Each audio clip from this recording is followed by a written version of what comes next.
Hey everyone, today I'm going to be making self-assembling wires that can even find their way through a maze. In order to do this, you just need a petri dish and you put some aluminum foil around the edges of it. Then I'm going to add some castor oil in the middle here. Then what I have here is some 1mm chrome steel ball bearings. So they're little tiny balls of steel.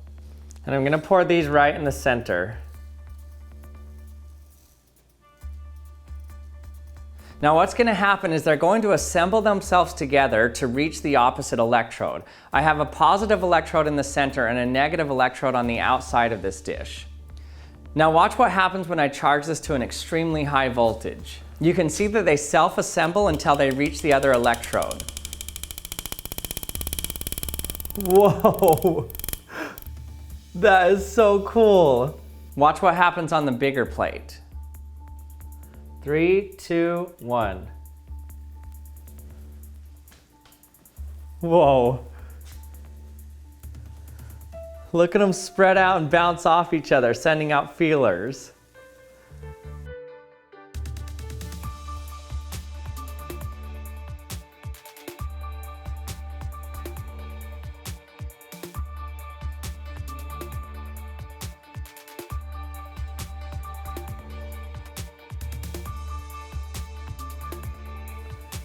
Looks like little snakes trying to find their way.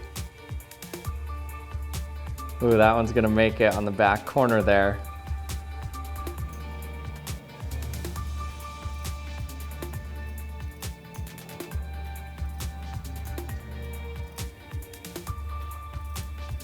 Oh, it's gonna get it. Got it.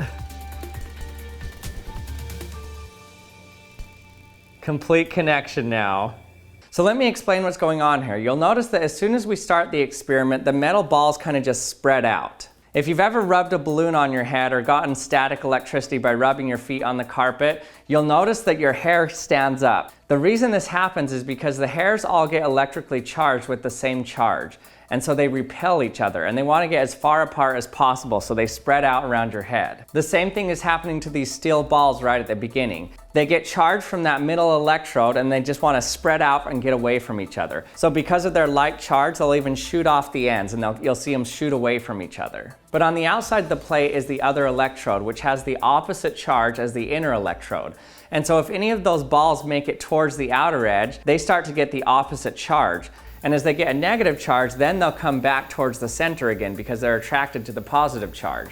And this process repeats where the balls kind of bounce back and forth between the positive and negative electrode. You can see this process of bouncing back and forth between positive and negative electrodes in this setup more clearly. I have a little aluminum foil ball hanging in between two cans. And I'm going to charge both these cans up. This is going to have the positive voltage and this one's going to be a negative voltage. A very high voltage in between here. Now watch what this ball does when I turn it on.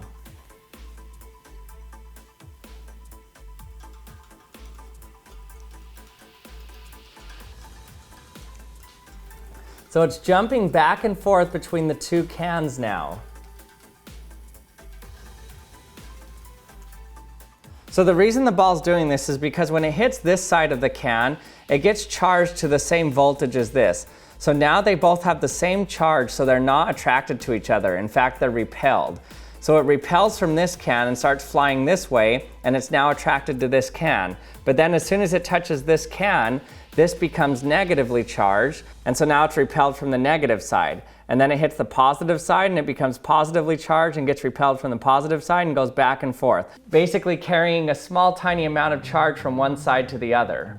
Now we're going to see if they can actually solve a maze. I'm not sure if this will work, but let's see if we can get a bunch of steel balls to find their way through this maze to the other end.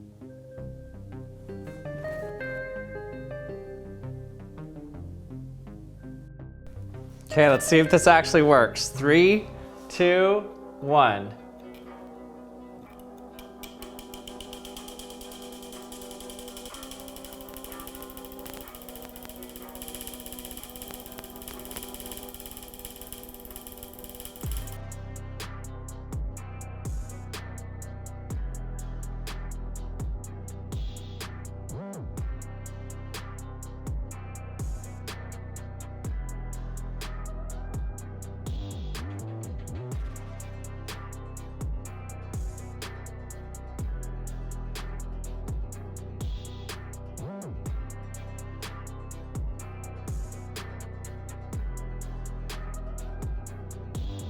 Now, because of the corners of the maze, the balls needed a little help, but they eventually got there.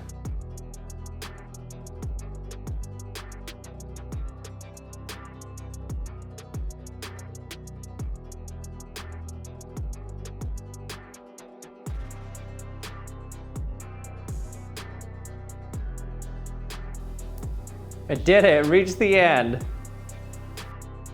You can see that wherever I put the electrode, the balls self-assemble to get to that location.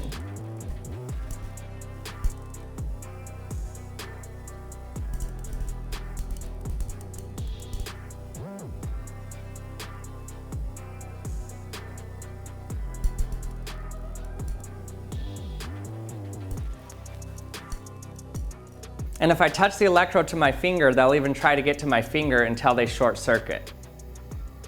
Unfortunately, that means short circuiting through my finger. Ow! What's really cool is if I pull one of the electrodes out of the castor oil, in the air it can now shoot off ions from it. And those ions are attracted to the surface of the oil that has the negative charge.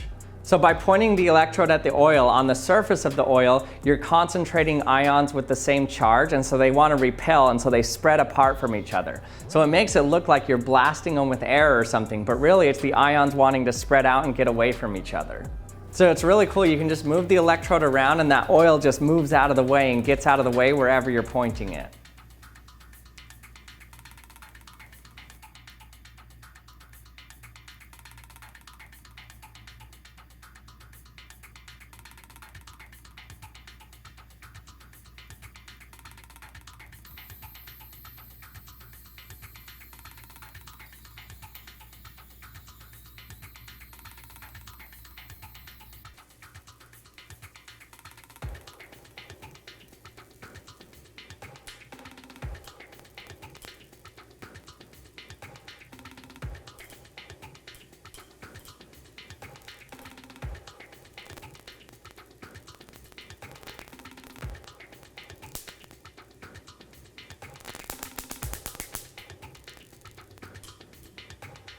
And thanks for watching another episode of the Action Lab. I hope you enjoyed it.